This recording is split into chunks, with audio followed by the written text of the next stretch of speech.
I was a Marine Corps hand-to-hand combat instructor for 15 years. My daughter's boyfriend shouted, "No one can stop me." Then he slapped her. I drove to his gym. His MMA coach laughed. "What are you gonna do, Grandpa?" I smiled. By the time I left, him and 3 of his fighters needed ICU.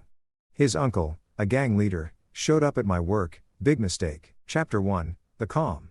Before Shane Jones stood at his woodworking bench, hands steady as he shaped a cherrywood box, a birthday gift for his daughter Marcy. The garage smelled of sawdust and linseed oil, familiar scents that grounded him after 15 years of teaching young Marines how to break bones and end threats.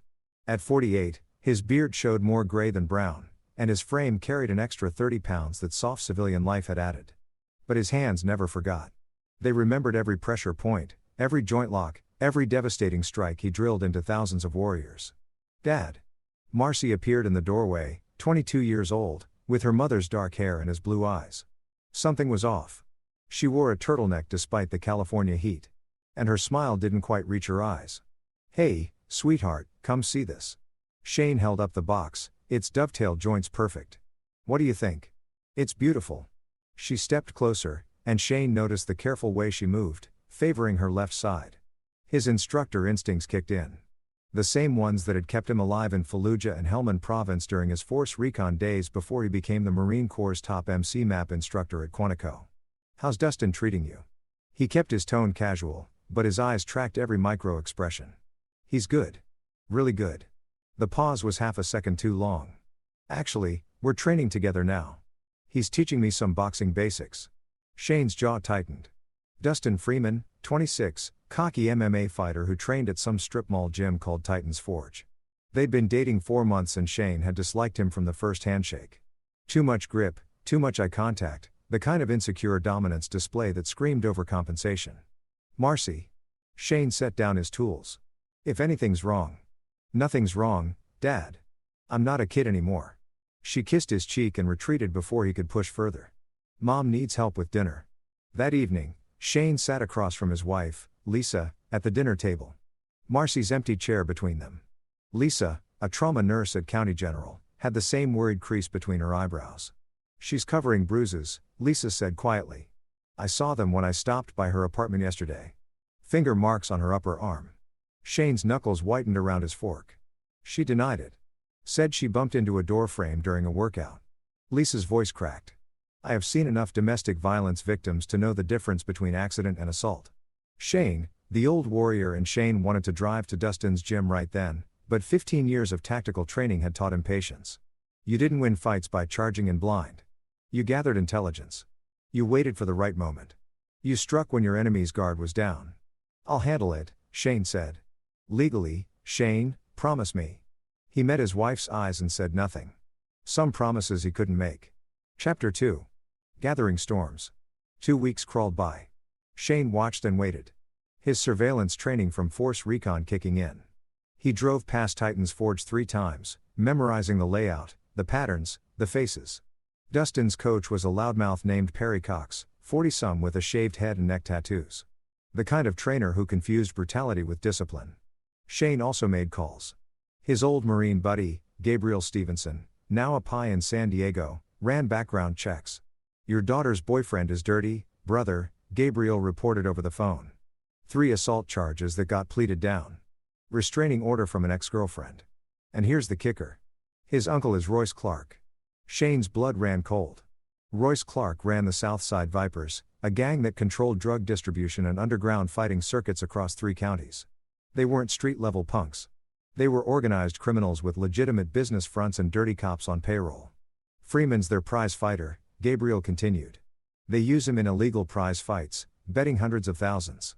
He loses, people die. He's psychotic in the ring, Shane. 3 opponents hospitalized, 1 with permanent brain damage.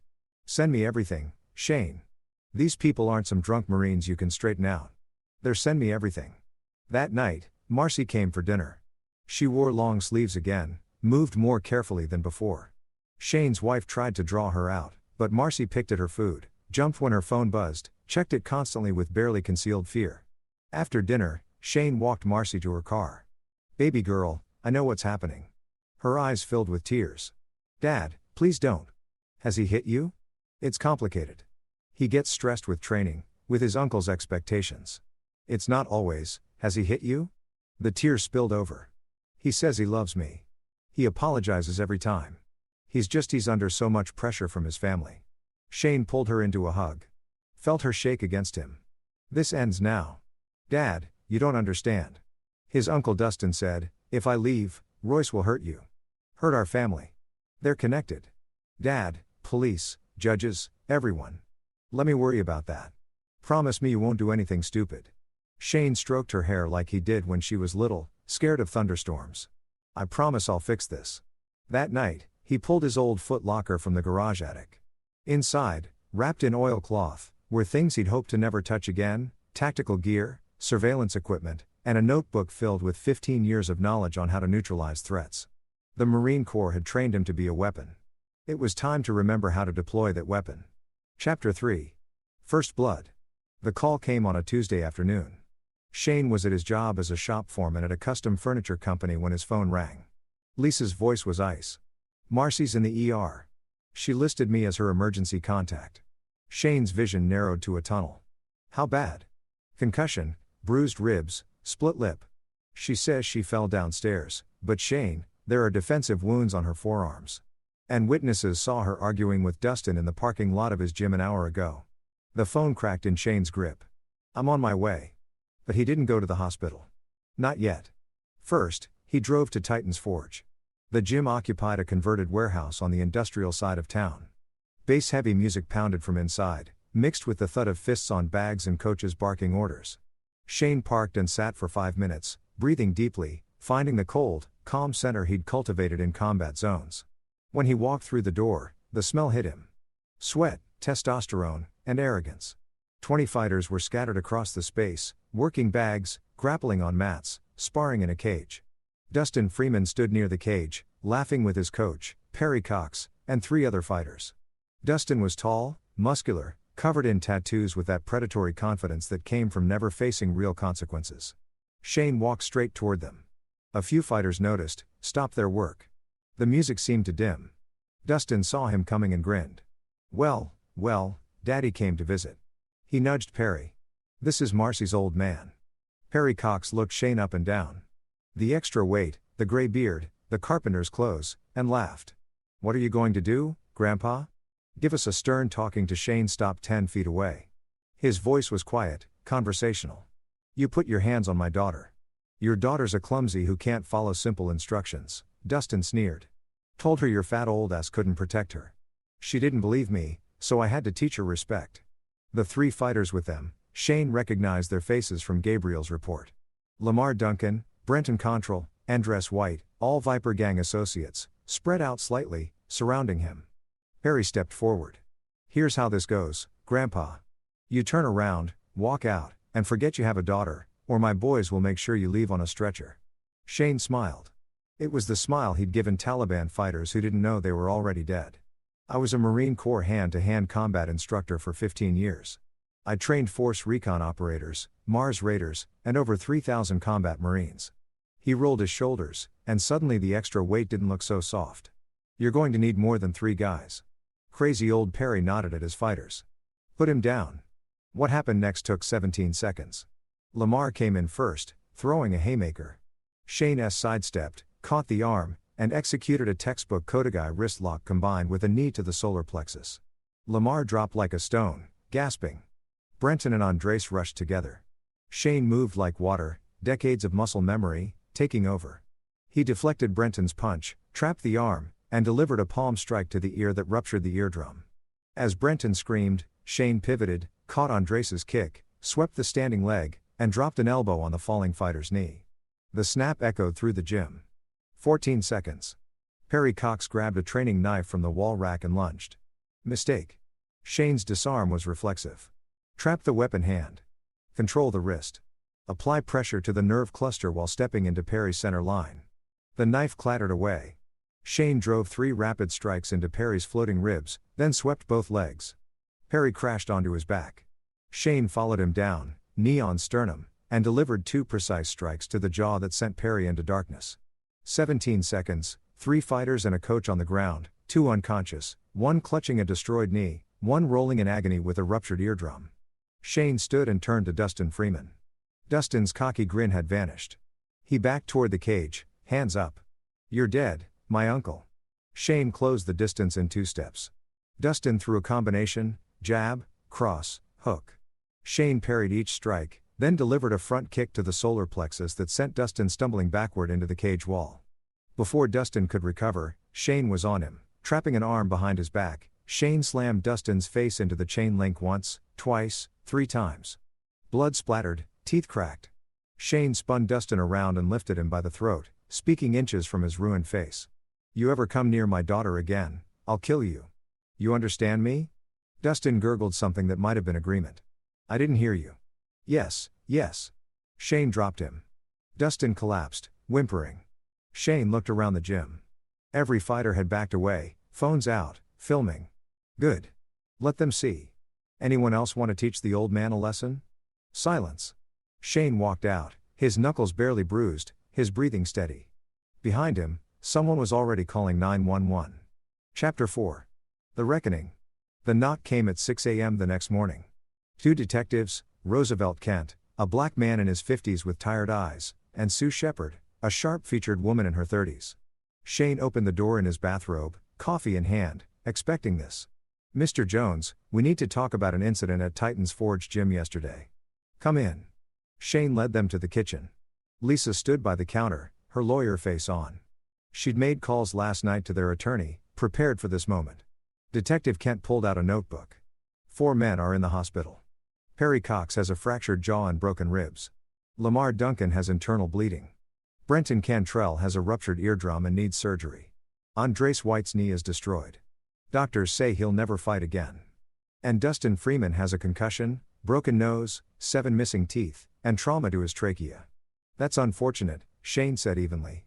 "Multiple witnesses filmed you assaulting them." "Self-defense. 5 men surrounded me, made threats. 1 came at me with a weapon. I defended myself." Sue Shepard leaned forward. "Mr. Jones, these men are claiming these men put my daughter in the hospital with a concussion, bruised ribs, and a split lip. I have medical records, photographs, and witness statements. Dustin Freeman has a history of assault charges and domestic violence. I confronted him about abusing my daughter. He and his colleagues attacked me. I neutralized the threat using the minimum necessary force my training allowed." Kent's expression shifted slightly. "Your training?" 15 years. Marine Corps hand-to-hand combat instructor. MC MAP black belt 4th degree. I taught at Quantico. Before that, Force Recon. 3 combat deployments. Would you like my service record? The detectives exchanged glances. Kent cleared his throat. "Mr. Freeman's uncle, Royce Clark, has filed a complaint. He's demanding we arrest you for aggravated assault." Royce Clark. Shane sipped his coffee. Head of the Southside Vipers, drug trafficking, illegal gambling, racketeering. I'm surprised he wants police attention. Sue's eyes narrowed. "What do you know about Royce Clark?" "Only what any citizen can find with basic research. I'm curious why a violent gang leader is pressing charges instead of handling things his own way, unless he's worried that official scrutiny might expose other activities." The room went quiet. Finally, Kent stood. "We'll need you to come to the station, give a formal statement." "Of course, I'll call my lawyer." After they left, Lisa gripped Shane's arm. "They could still charge you." "They won't. Too many witnesses saw Freeman's crew surround me. Self-defense is clear. But this isn't over." Shane looked out the window. Royce Clark doesn't call police when his pride is hurt. He makes examples. He was right. That afternoon, Shane's boss called him into the office. Jarvis Ho, the owner of Premium Craft Furniture, looked uncomfortable.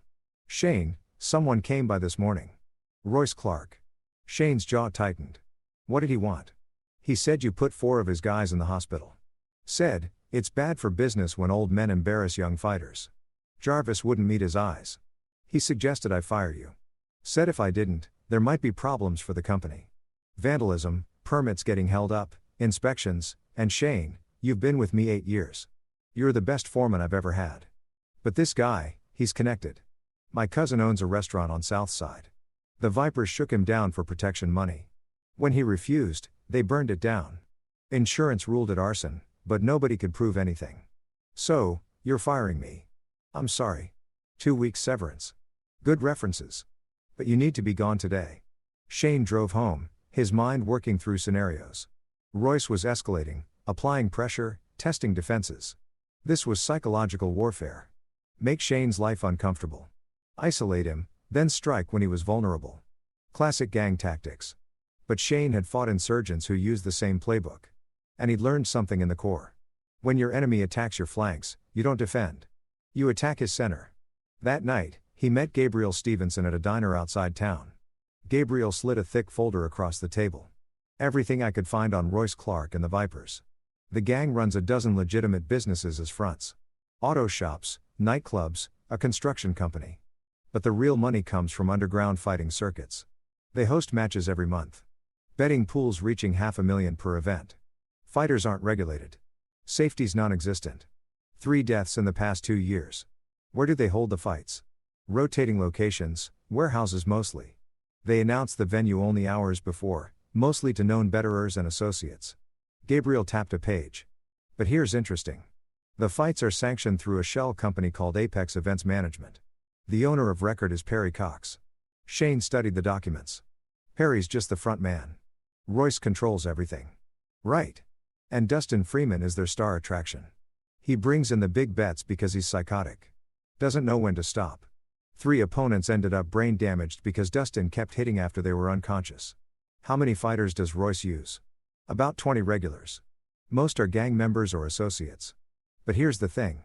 Royce has been recruiting legitimate MMA fighters lately, offering them huge purses. Some are desperate enough to risk it. Shane's mind assembled a strategy. I need to get inside one of these events. Shane, these aren't amateur boxing matches. People die. And after what you did to Dustin, Royce will have your face circulated to every Viper in the city. Then I'll need a way and they won't expect. Shane smiled coldly. Tell me about the recruitment process. Chapter 5. The Trap. 3 days later, Shane sat in a dive bar called The Cage on Southside Territory, nursing a beer and watching D. Dixon work the room. Dixon was one of Royce's recruiters, a wiry man in his 30s who scouted talent for the underground fights. Gabriel's intel said Dixon visited The Cage every Thursday looking for desperate fighters. Shane had spent those 3 days transforming himself. He'd shaved his beard to stubble, bought clothes from a thrift store, worn jeans, a faded tap-out shirt, cheap sneakers. He looked like every other washed-up fighter drowning in regret and cheap beer. Dixon approached after Shane's 3rd beer. You look like you can handle yourself. Shane glanced up, playing the part. Used to. Dixon sat down uninvited. What happened? Life. Bad knees. Worse decisions. Shane took a drink. You hiring? Depends. You got a record amateur circuit years ago. Nothing professional. The lies came easily. Shane had practiced them, but I need money. Wife's medical bills are killing me. Dixon studied him. How old are you? 48, but I can still throw down. We've got a fight coming up. $5,000 for showing up. 20 if you win. Interested? Hell yes. It's not sanctioned. You understand what that means? I understand. Money's money. Dixon pulled out a phone, snapped Shane's photo. I'll run you by my boss. You got a name? Larry Perkins. Shane had built the identity carefully. A real person who died 3 years ago in a car accident. Same age, similar build, enough to pass casual scrutiny. Stay here, Larry. 10 minutes later, Dixon returned. Boss wants to meet you. You free now? Shane followed Dixon to a blacked-out Escalade. Inside were 2 Vipers, Jason Morse, a heavily tattooed enforcer, and Marquis McGuire, a quiet killer whose rap sheet Gabriel had shown Shane included 2 murders. They drove to a warehouse in the industrial district. Inside, the space had been converted into a makeshift gym, cage, weights, training equipment, and in the center, on a folding chair like a throne, sat Royce Clark. Royce was 50, built like a bull with graying hair, slicked back, and dead eyes that had seen too much violence. He wore an expensive suit that barely concealed the weapon at his hip. Larry Perkins. Royce's voice was gravel. D says you need money. That's right. You know who I am. I've heard stories. Then you know what happens to people who waste my time or cross me. Shane met his eyes steadily. I'm just looking for a payday. Royce studied him for a long moment. You look familiar. Shane's pulse remained steady. Years of controlling physiological responses in interrogation training. I've got one of those faces. Strip. Shane didn't hesitate. He removed his shirt, revealing the extra weight he carried, but also the underlying muscle definition. Old scars from combat marked his torso. Shrapnel, knife wound, bullet graze. They told a story Royce could read. Military Marines long time ago. Royce stood, walked around Shane. What did you do? Infantry. Did my time. Got out.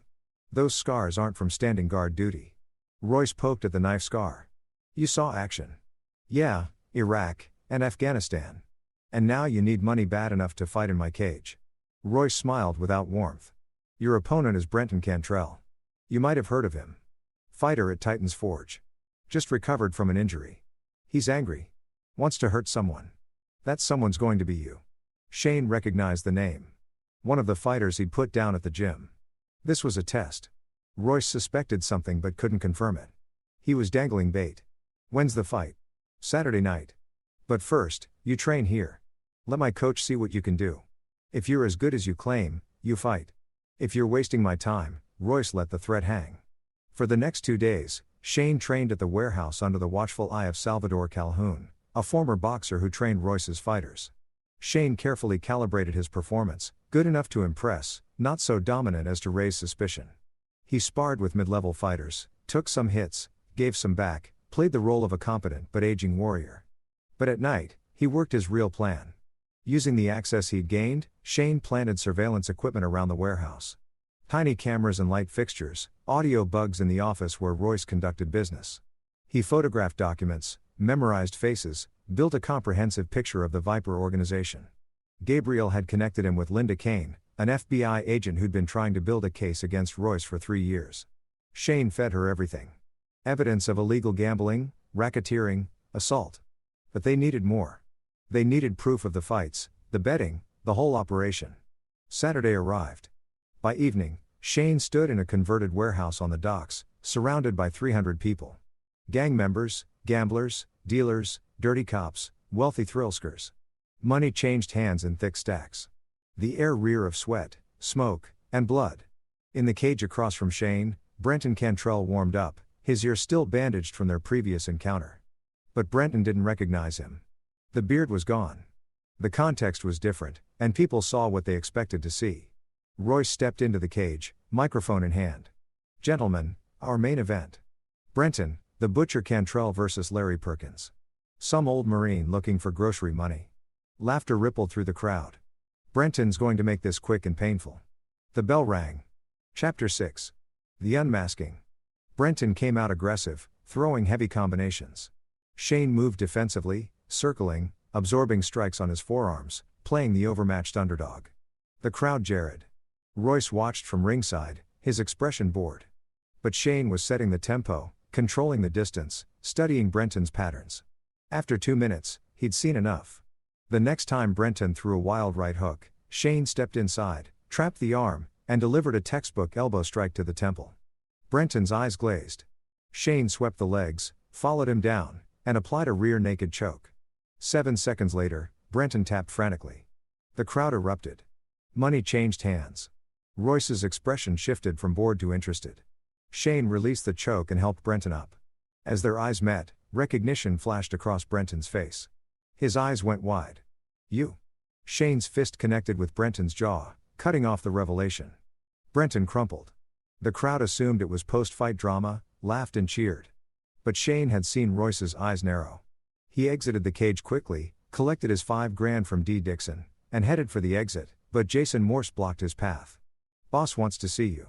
Shane's hand moved toward the folding knife in his pocket, but he caught himself. Not yet. Not here. Surrounded by enemies, he followed Morse to a back office where Royce waited, flanked by Mark McGuire. Hell of a fight, Larry. Royce poured whiskey into 2 glasses for an old man. I've still got some moves. Yeah, you do.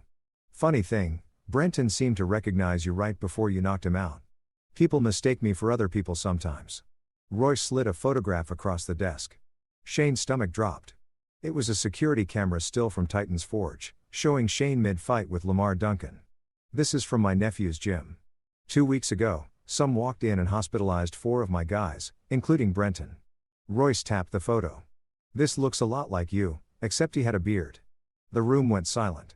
Mark's hand moved toward his waistband. Shane calculated angles, distances, exits. He was outgunned, but not outmatched. My nephew Dustin is still eating through a straw because of this guy, Royce continued. You know what I do to people who hurt my family? I imagine you make them disappear. Exactly.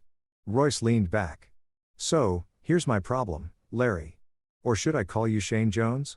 See, I did my homework after Dee sent me your photo. Took a while to connect the dots, but facial recognition software is amazing these days.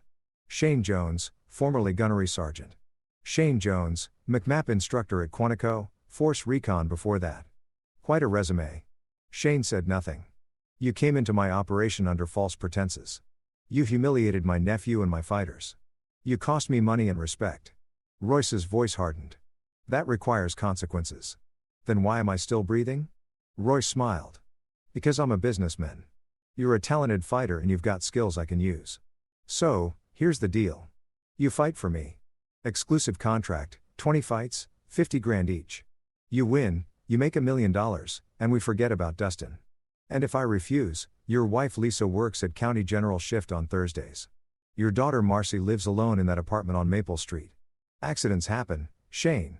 Terrible random accidents. There it was, the threat he'd been expecting. Shane's face remained neutral, but his mind raced. This was the moment of decision. I need time to think. You've got 60 seconds. Shane stood, walked to the window, his back to them. He could see his reflection in the glass. A tired man carrying too much weight, too many years. But underneath the warrior remained, and warriors didn't negotiate with terrorists.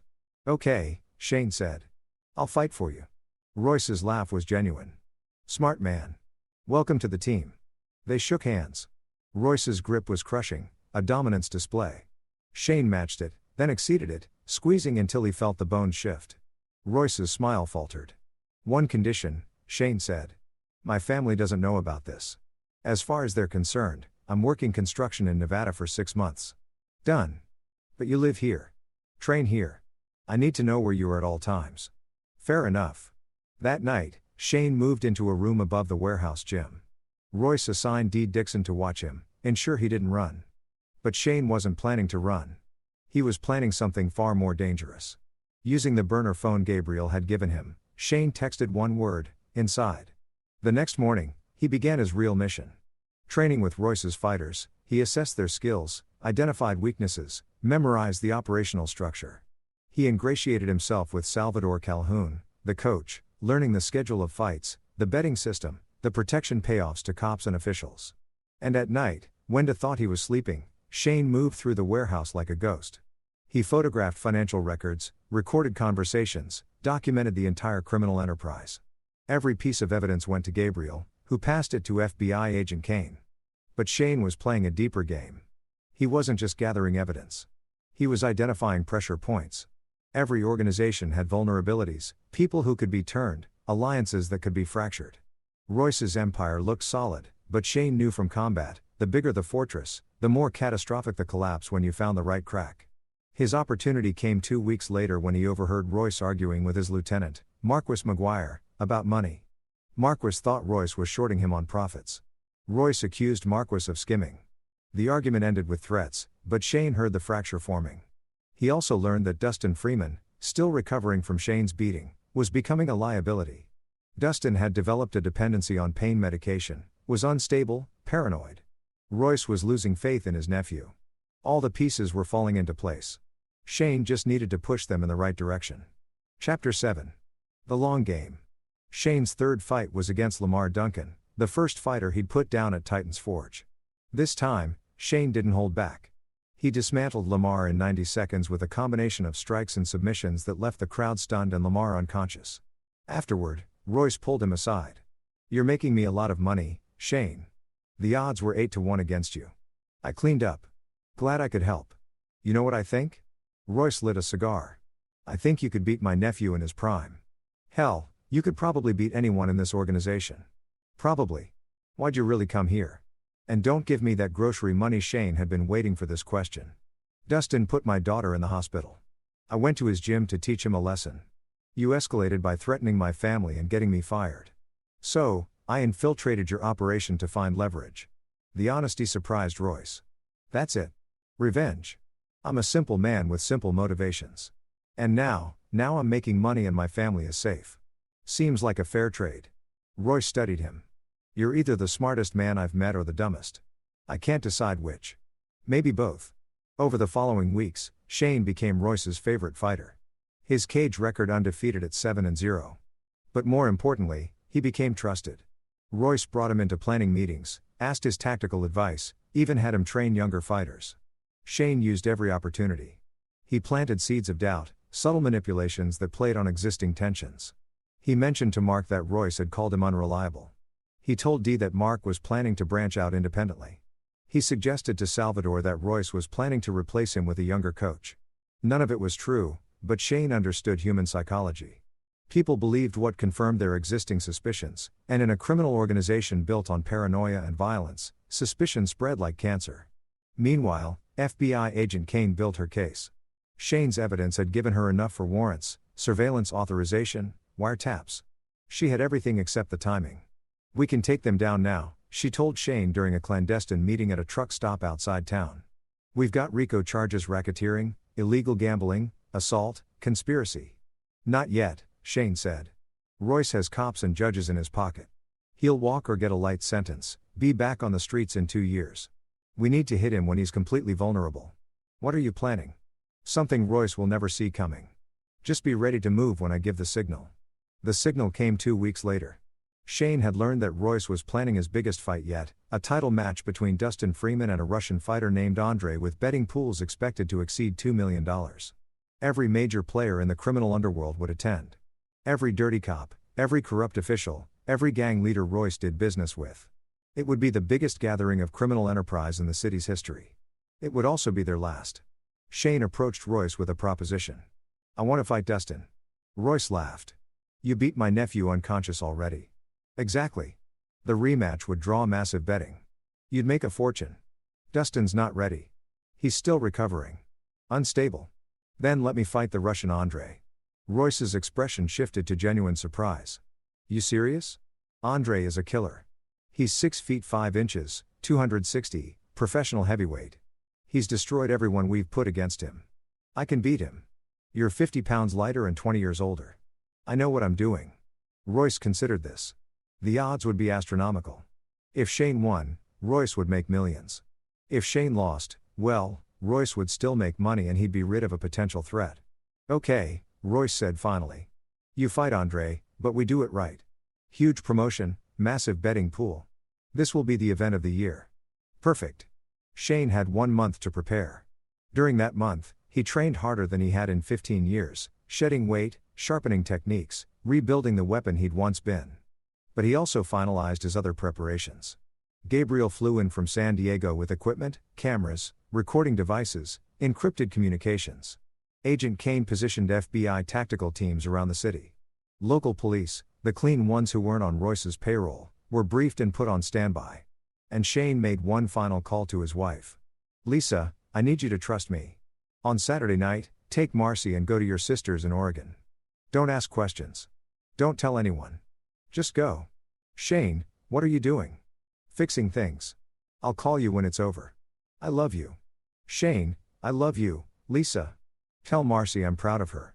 He hung up before she could respond. Chapter 8. The Architect's Design. Saturday night arrived like Judgment Day. The warehouse on the docks had been transformed into an arena packed with over 500 people. The betting pool had reached $3 million. Every criminal element in the city was present, drawn by greed and spectacle. Shane stood in the makeshift locker room, wrapping his hands when Dustin Freeman entered. Dustin's face had healed poorly, his nose crooked, gaps where teeth used to be. His eyes held a manic gleam. "I know what you're doing," Dustin said. "You think you're clever, infiltrating my uncle's operation, but you're going to die tonight. Andre is going to kill you, and I'm going to watch." Shane finished wrapping his hands. "Your uncle's going to prison tonight. You are, too.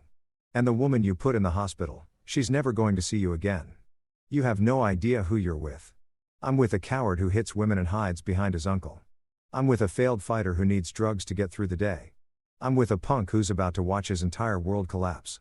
Dustin's fist came fast, but Shane was faster. He caught the wrist, twisted, and slammed Dustin face first into the locker. "You're going to sit there and stay quiet. Move again. I'll break your arm." Dustin whimpered and nodded. In the arena, Royce stood in the cage with a microphone. Ladies and gentlemen, criminals and degenerates, welcome to the fight of the century. The crowd roared. In this corner, our champion, Andrei, the Siberian Bear, Volov. Undefeated, unstoppable, unbeatable.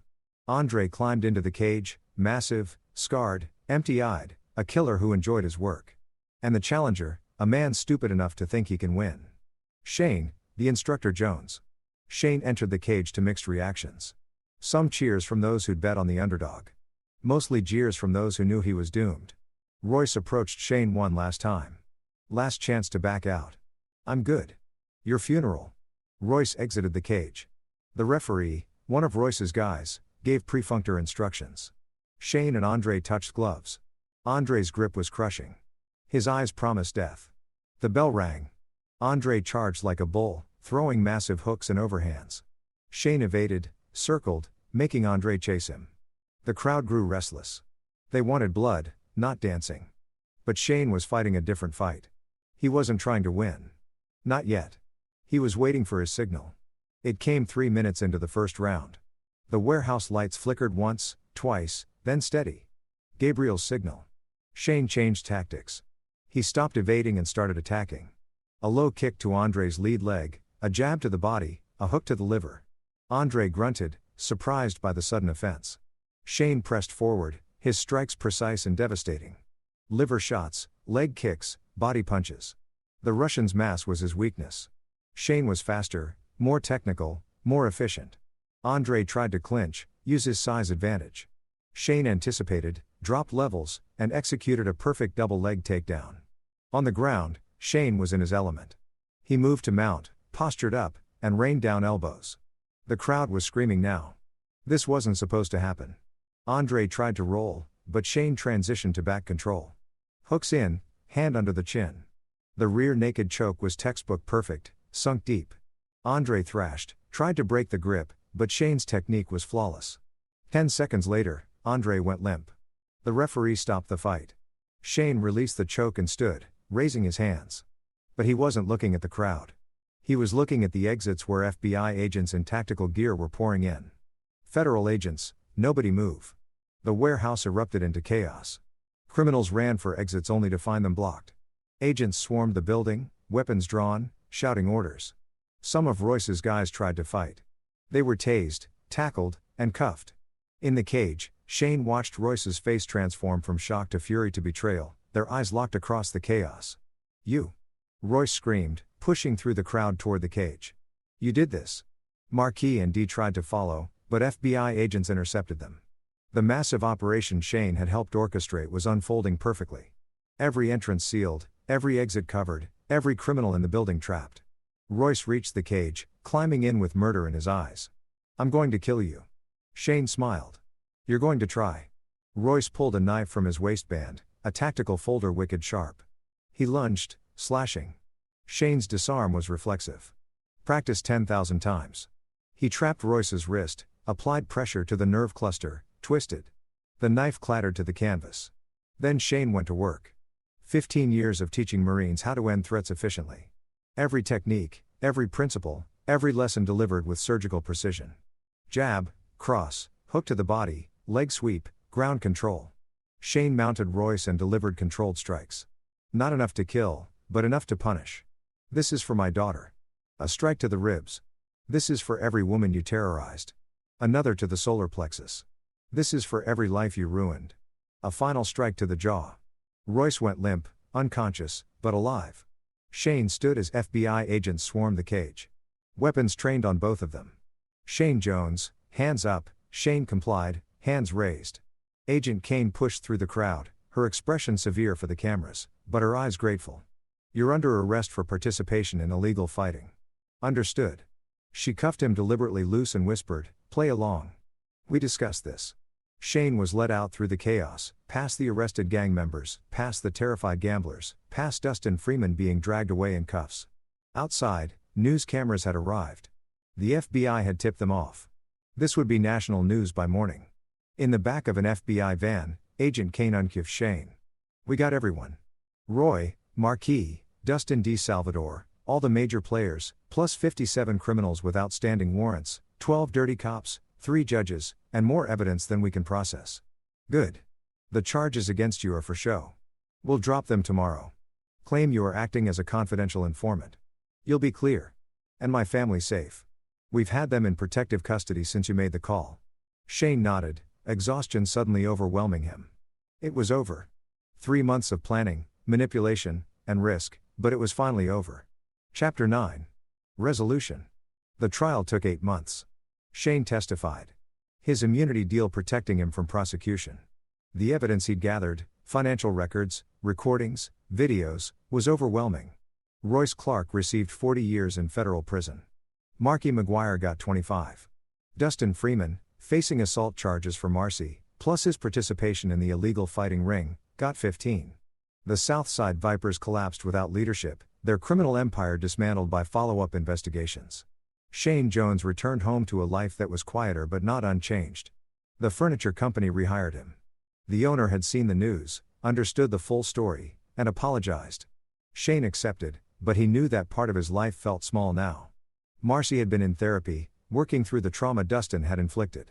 She was stronger now, cautious, but not broken. Father and daughter had dinner every Sunday, a ritual that helped them both heal. One evening, 3 months after the trial, Shane sat on his porch with Lisa, watching the sunset. She held his hand, her thumb tracing the scars on his knuckles. "Do you regret it?" she asked. "No, you could have died multiple times, but I didn't. And they're gone. All of them. Was it worth it?"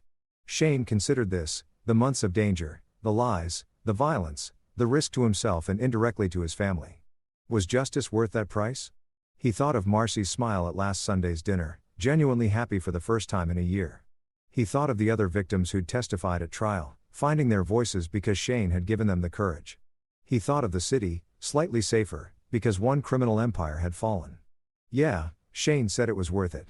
A car pulled up, Gabriel Stevenson, visiting from San Diego. He joined them on the porch with beers, and they sat in comfortable silence. 3 people who'd gone to war and survived. FBI offered me a consultant position, Shane mentioned, teaching hand-to-hand combat to agents, helping with undercover operations.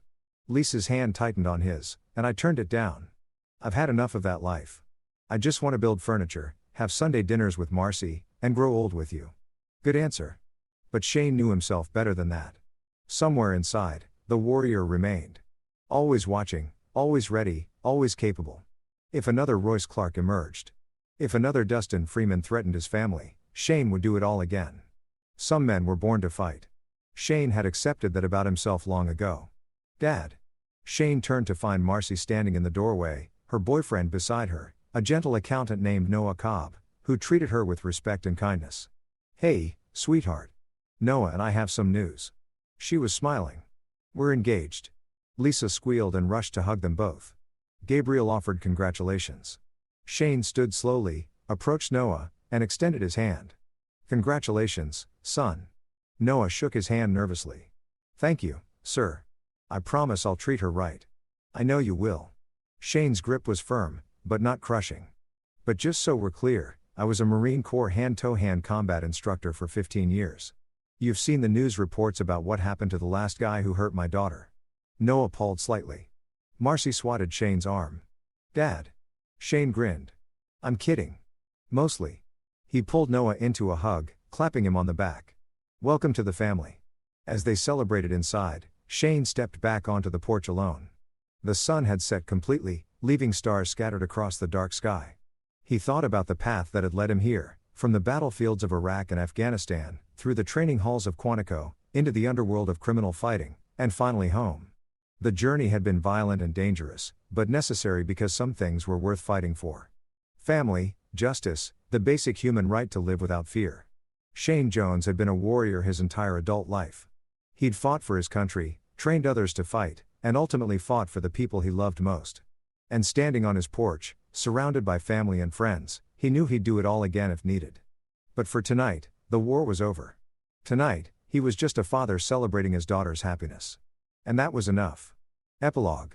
2 years later, Shane Jones stood in a different role, grandfather. Marcy had given birth to a healthy boy named after Shane's father. The old warrior held his grandson carefully, marveling at the fragile weight of new life. The boy would grow up in a world slightly safer because his grandfather had made difficult choices. He'd never know about the violence, the danger, the calculated revenge that had removed a criminal empire from the streets.